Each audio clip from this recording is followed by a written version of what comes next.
Okay, today we discuss another chapter, oscillation. त्याच्यामधलं आपण introduction study करणार आहे.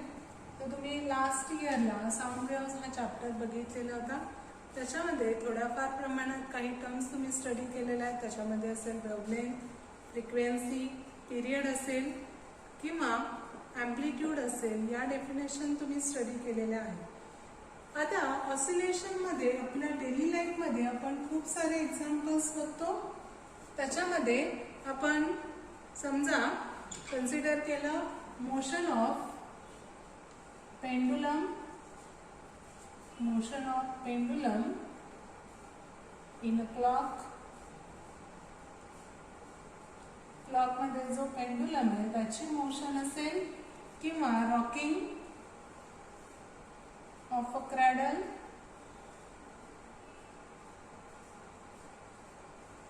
or swinging in a swing,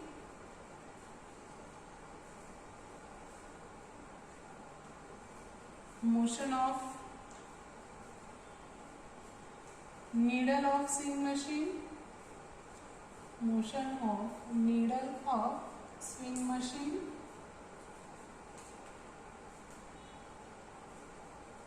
also we consider motion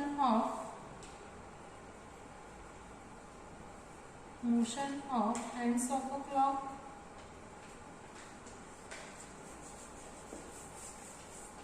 motion of pendulum झालेले. तर motion of prongs of tuning fork, motion of prongs of tuning fork,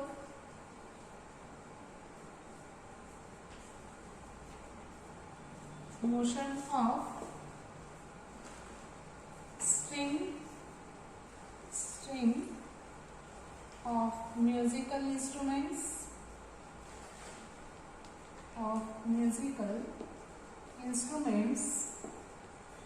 etc. काही examples आपण oscillation साठी consider करू शकतो. आता पहिलं जर घेतलं motion of pendulum in a clock, तर आपल्याला माहिती आहे हा जो पेंडुलम आहे क्लॉकचा तो नेहमी काय होतो, या बाजूला एकदा जाईल, या बाजूला एकदा जातो, इकडे इकडे अशी त्याची मोशन होते. ही जी मोशन आहे ती कोणती असेल, ऑसिलेटरी मोशन असेल. किंवा आपण कन्सिडर केलं motion of needle of swing machine, म्हणजे शिलाई मशीनची जी सुई आहे ती काय होते, तर एकदा खाली जाते एकदा वरती येते. ही त्याची जी मोशन आहे it is also we consider it is oscillatory motion. म्हणजे इथे ऑसिलेशन्स परफॉर्म केले जातात. किंवा इथं ट्युनिंग फोर्कचं व्हायब्रेशन, जेव्हा आपण ट्युनिंग फोर्क व्हायब्रेट करतो तेव्हा त्याचे जे प्रॉन्ग्स आहेत ते प्रॉन्ग्स या डायरेक्शनला व्हायब्रेट होतात, एकदा इकडं जाणार आहे एकदा इकडं जाणार आहे. त्यावेळी त्याची मोशन ही कोणती असते, ऑसिलेटरी मोशन असते. आता ही जी ऑसिलेटरी मोशन आहे ती काही वेळानंतर नेहमी काय होत राहते, रिपीट होत राहते. म्हणजे एका विशिष्ट सर्टन इंटरवल ऑफ टाइम ती जर मोशन रिपीट होत असेल then that motion is considered to be periodic motion. This motion repeats itself after equal interval of time. म्हणजे हा जो पेंडुलम आहे तो पेंडुलम इकडे गेल्यानंतर परत इकडे येतो. इथून इकडे जाण्यासाठी जो काय त्याला टाइम लागणार आहे तेव्हा परत तो जेव्हा इथून इकडे येणार आहे त्याच्यासाठी लागणारा टाइम हा सारखाच राहतो. म्हणजे एका विशिष्ट इंटरवल नंतर विशिष्ट टाइम नंतर ते त्याची मोशन आहे त्या पाथ मध्ये रिपीट करतात. त्या ती जी मोशन आहे त्याला आपण काय म्हणतो, ऑसिलेटरी मोशन. आता या चॅप्टर मध्ये आपण ही जी ऑसिलेटरी मोशन आहे त्याच्यासाठी वेलॉसिटी डिटरमाइन करणार आहे किंवा ऍक्सेलरेशन टर्म डिटरमाइन करणार आहे. आता ही जी वेलॉसिटी असेल किंवा ऍक्सेलरेशन साठी आपण फॉर्म्युले बघणार आहे. त्या वेलॉसिटी आणि ऍक्सेलरेशनच्या फॉर्म्युल्यामध्ये साइन आणि कोसाइन फंक्शन्स असतात. तुम्हाला नंतर लक्षात येईल की फॉर्म्युले काढल्यानंतर तर त्याच्यामध्ये साइन फंक्शन असेल ॲज वेल ॲज कोसाइन फंक्शन असेल. आणि हे जे साइन आणि कोसाइन फंक्शन्स असतात these are called harmonic functions. हे जे फंक्शन्स आहेत त्याला काय म्हणतात, harmonic functions. That's why this oscillatory motion is known as harmonic motion. त्यामुळे ही जी ऑसिलेटरी मोशन आहे त्या ऑसिलेटरी मोशनला आपण काय म्हणतो, harmonic motion. This is harmonic motion, कारण याच्यामध्ये हार्मोनिक फंक्शन्स हे प्रेझेंट असतात. आता या चॅप्टर मध्ये आपण हे ऑसिलेशन असेल किंवा सिंपल हार्मोनिक मोशन असेल किंवा रेझोनन्स म्हणजे काय, या सगळ्या टर्म्स आपण या चॅप्टर मध्ये स्टडी करणार आहे. किंवा एसएचएमचं जे काही ग्राफिकल रिप्रेझेंटेशन असेल ते पण आपल्याला या चॅप्टर मध्ये स्टडी करायचे. तर हे झालं त्याचं इंट्रोडक्शन. आता त्याच्यामध्ये आपण इथं जे बघितलेलं आहे oscillatory motion is periodic motion. मग आता ही पिरियडिक मोशन म्हणजे काय किंवा ऑसिलेटरी जर पिरियडिक मोशन असेल तर सगळ्या पिरियडिक मोशन या ऑसिलेटरी मोशन असतात का हे आपण इथे स्टडी करणार.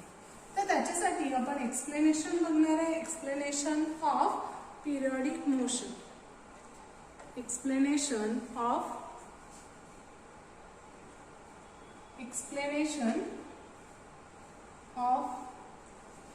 Periodic motion.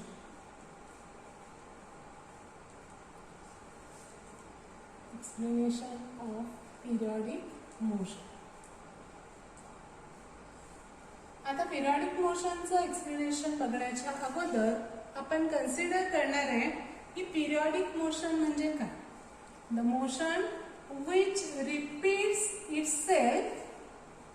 which repeats itself after equal interval of time.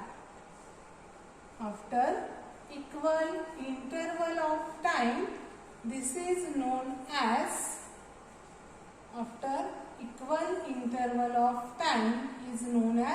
periodic motion. The motion which repeats itself after equal interval of time is called periodic motion. आता ही जी मोशन आहे ती मोशन असे वेगवेगळे सेट ऑफ मुवमेंट्स हे काय करते, रिपीट करत जाते. आता सेट ऑफ मुवमेंट्स म्हणजे काय, तर समजा आपण एखादी मोशन घेतली, इथून समजा क्रस्ट असेल, इथे समजा हे ट्रक तयार झालं, परत क्रस्ट तयार होणार आहे, परत ट्रक तयार होईल. मग हा एक सेट झाला. क्रस्ट नंतर ट्रक तयार झाला, हा एक सेट झाला. या क्रस्ट नंतर हे ट्रक तयार झालं, हा एक सेट झाला. म्हणजे हे जे नंबर ऑफ सेट्स आहेत ते आणखी पुढे काय होणार आहे, रिपीट होणार आहे. असे जर set of movement equal time इंटरवलनी रिपीट होत असतील तर त्या मोशनला आपण पिरियडिक मोशन कन्सिडर करतो. आता पिरियडिक मोशन साठी वेगवेगळे एक्झाम्पल्स आपल्याला सांगता येतील. फॉर एक्झाम्पल आपण स्टडी केलेली uniform circular motion, it is periodic motion. आता युनिफॉर्म सर्क्युलर मोशन म्हणजे काय आपण बघितलेलं होतं, जर एखाद्या पार्टिकलची motion along circumference of circle असेल आणि त्याचा स्पीड जर कॉन्स्टंट असेल तर त्या मोशनला आपण कन्सिडर करतो it is uniform circular motion. म्हणजे समजा इथे आपण हे सर्कल घेतलं आणि या सर्कल वरती त्या पार्टिकलची motion if we consider it starts from point A पासून जर ती मोशन स्टार्ट होत असेल तर त्याचं एक ऑसिलेशन किंवा एक सेट ऑफ मुवमेंट कधी कंप्लीट होणार आहे, जेव्हा तो परत ए पॉइंट येईल. म्हणजे इथे सर्कलच्या सर्कम्फरन्स एवढं डिस्टन्स त्याने एका सेट मध्ये कव्हर केलं. आता जेव्हा दुसरा सेट स्टार्ट होईल तेव्हा परत ए पासून परत ए पर्यंत येण्यासाठी लागणारा त्याला जो टाइम आहे तो सारखाच असेल.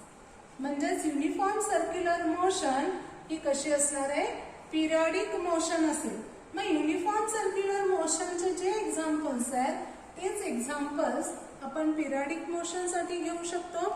For example we consider motion of moon around earth, motion of moon around अर्थ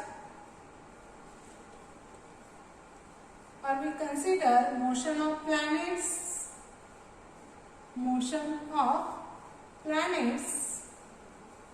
around the sun, motion of planets around the sun.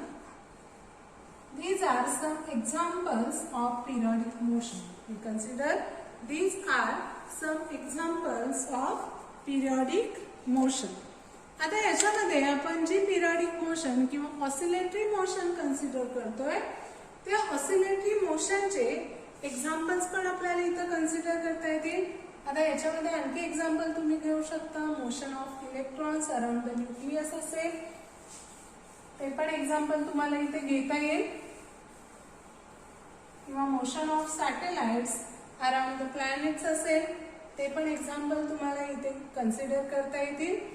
तर हे पिरियडिक मोशनचे एक्झाम्पल्स असतील. आणि आता आपण इंट्रोडक्शन मध्ये जे एक्झाम्पल्स घेतले ती पण काय असेल, पिरियडिक मोशन असेल. म्हणजेच जे काय आपण आधी एक्झाम्पल बघितलेले होते, म्हणजे जी ऑसिलेटरी मोशन आहे, this oscillatory motion is periodic motion. Oscillatory motion हे आपण काय कन्सिडर केली होती, it is periodic. Oscillatory motion periodic आहे म्हणजेच काय, तर त्याची मोशन किंवा तिथं जे सेट ऑफ मुवमेंट्स आहेत ते इक्वल टाइम इंटरवलनी रिपीट होतात.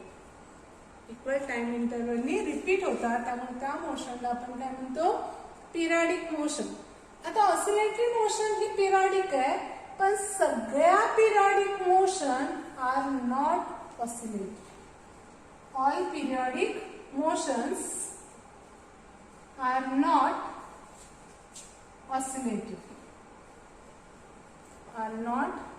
oscillating.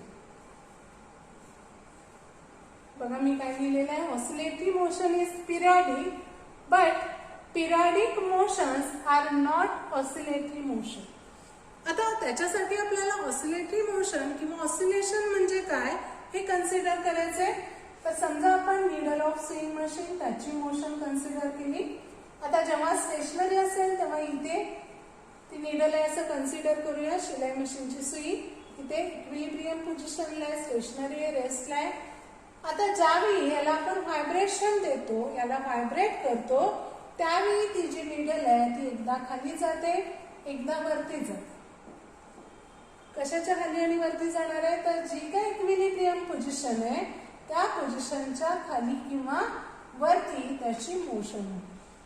किंवा आपण पेंडुलम क्लॉकचा घेतला, ज्यावेळी आपण हा व्हायब्रेट करत नाही त्यावेळी त्याच्या इक्विलिब्रियम पोझिशनला तो इथं असेल. ज्यावेळी आपण याला ऑसिलेशन देतो, ऑसिलेशन दिल्यानंतर तो एकदा इकडे जाणार आहे, एकदा या बाजूला जाणार. आता इथे दोन्ही मोशन मध्ये बघा ही त्याची इक्विलिब्रियम पोझिशन आहे, एकदा तो पुढे गेला, एकदा पाठीमागे. इथे इक्विलिब्रियम पोझिशन आहे, इथून तो खाली गेलेला आहे, इथून तो वरती गेलेला आहे. म्हणजेच हे जे पार्टिकल्स आहेत ते कसे होतात, तर इक्विलिब्रियम पोझिशनच्या टू अँड फ्रो किंवा बॅक अँड फोर्थ किंवा अप अँड डाऊन, इथे पुढे पाठीमागे होणार आहे, बॅक अँड फोर्थ असेल, किंवा इथे टू अँड फ्रो मोशन असेल, किंवा इथे जर आपण ऑब्झर्व केलं तर ही अप अँड डाऊन मोशन असेल. तर या टाइपच्या ज्या मोशन्स आहेत त्या ऑसिलेटरी असतात किंवा याला आपण व्हायब्रेटरी मोशन किंवा व्हायब्रेशनल मोशन. या ज्या मोशन्स आहेत त्या व्हायब्रेशनल किंवा ऑसिलेटरी मोशन असतात. याचाच अर्थ काय, to and fro motion about its mean position. To and fro about equilibrium position. This type of motion is oscillatory motion. जर इक्विलिब्रियम पोझिशनच्या टू अँड फ्रो मोशन होत असेल तर ती मोशन ही ऑसिलेटरी मोशन असते. मग आता आपण इथे काय लिहिलेलं आहे, all periodic motions are not oscillatory. सगळ्या पिरियडिक मोशन्स हे ऑसिलेटरी नसतात. याचा अर्थ काय आहे, तर जर समजा आपण हे युनिफॉर्म सर्क्युलर मोशनचे एक्झाम्पल्स बघितले, पण इथं मी तुम्हाला सांगितलेलं होतं युनिफॉर्म सर्क्युलर मोशन असेल तर या सर्कम्फरन्सच्या अलॉंग त्या ऑब्जेक्टची मोशन होत राहते. मग आता इथे जर आपण ऑब्झर्व केलं तर स्टेशनरी असताना तो पार्टिकल या ए पोझिशनला, आता तिथून तो निघाला आणि परत ए पोझिशनला परत आला. आता इथे मात्र तो या डायरेक्शनने पुढे जाऊन परत इथं आलेला. आता इथे त्याची इक्विलिब्रियम पोझिशनच्या अबाउट वरती खाली मोशन होत नाही. म्हणजे इथे जर दोन्ही कंपेअर केल्या तर ह्या दोन्ही मोशन्स ह्या डिफरंट. म्हणून त्याच्यावरून आपण असं म्हणलेलं आहे की oscillatory motion is periodic, but periodic motions are not oscillatory motions. Periodic motions are not oscillatory motions. आता हे जी मोशन आहे म्हणजे ऑसिलेटरी मोशन, त्याचं बेस्ट एक्झाम्पल जे आपण या चॅप्टर मध्ये इन डिटेल स्टडी करणार आहे ते म्हणजे simple harmonic motion. Simple harmonic motion. आता मी मगाशी पण तुम्हाला सांगितलं हार्मोनिक का म्हणायचं. याच्यामध्ये हार्मोनिक फंक्शन्स असतात म्हणजे साइन आणि कोसाइन फंक्शन्स याच्या टर्म्स मध्ये येतात. त्यामुळं या मोशनला आपण काय म्हणतो, हार्मोनिक मोशन. आता या सिंपल हार्मोनिक मोशन मध्ये जी बॉडी आहे ती त्याची to and fro motion perform करते. बॉडी काय करते, to and fro motion about its equilibrium position perform करते. त्या मोशनला म्हणतात सिंपल हार्मोनिक मोशन. आता ही जी सिंपल हार्मोनिक मोशन आहे त्याच्यामध्ये ही जी टू अँड फ्रो मोशन आहे म्हणजे ही मोशन होत असताना जर पार्टिकल किंवा body straight line path follow करत असेल, स्ट्रेट लाईन पाथ फॉलो करत असेल म्हणजे इथे जर बघितलं आपण तर हा जो ऑब्जेक्ट आहे तो वरती खाली येणार आहे म्हणजे इथे एका स्ट्रेट लाईन मध्ये मूव्ह होतो. आता इथे पण कर्व दिसतो पण इथे स्मॉल डिस्प्लेसमेंट असतं त्यामुळे ही स्ट्रेट लाईनच कन्सिडर केली जाते. म्हणजे जर पाथ हा स्ट्रेट लाईन असेल then that motion is known as linear simple harmonic motion. Linear simple harmonic motion. ही जी मोशन आहे त्याला काय म्हणायचं, linear simple harmonic motion. If the path of oscillatory motion is straight line, then the motion is linear simple harmonic motion. And if path is curved, म्हणजे path जर curved motion असेल तर त्यावेळी त्या मोशनला कन्सिडर केलं जातं अँग्युलर हार्मोनिक किंवा angular simple harmonic motion. Angular simple harmonic motion म्हणजे सिंपल हार्मोनिक मोशन म्हणजे काय, to and fro motion about its mean position. If it follows straight line path then it is linear simple harmonic motion, and if the path is curved then it is angular harmonic motion or angular simple harmonic motion. तर याच्यामध्ये सुरुवातीला आपण linear simple harmonic motion study करणार आहे आणि त्याच्यानंतर थोडा part आहे तो म्हणजे अँग्युलर हार्मोनिक मोशन. तो आपण नेक्स्ट लेक्चरला बघूया.